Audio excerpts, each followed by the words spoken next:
আসসালামু আলাইকুম। আজকে দেখব আমরা কিভাবে খুব সহজে কোনো লেখার উপরে আমরা কিভাবে ইমেজ দিতে পারি বা ইমেজগুলোকে সরানোর পরে লেখাগুলো কোনো পরিবর্তন হবে না বা খুব সহজেই লেখার মাঝখানে আমরা কোনো ইমেজকে বসাতে পারবো। দেরি না করে শুরু করা যাক। আমি এটাকে ডিলিট করে দিচ্ছি। আমরা প্রথমে একটা শেপ নিয়ে নেব লেখা। তো এখন এটার উপরে যদি আমরা একটা ইমেজ দিতে চাই, ম্যাগাজিন তৈরি করার সময় আমাদের এরকম কাজ করতে হবে।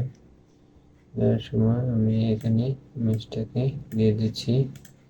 তারপর এই ইমেজ সহ সিলেক্ট করে অবজেক্ট থেকে টেক্সট ওয়ার্ক করতে হবে মেক দেওয়ার পর ওকে করে দেব।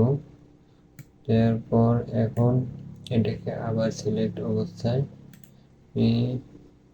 থেকে টেক্সট অপশনে ক্লিক করব।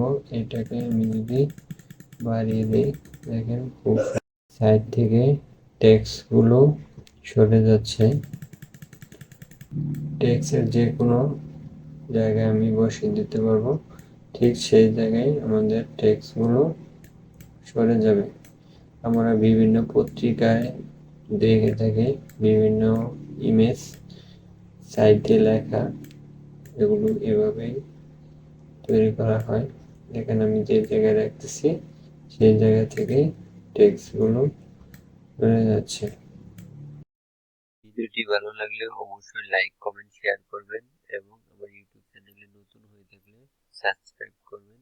সবাইকে ধন্যবাদ।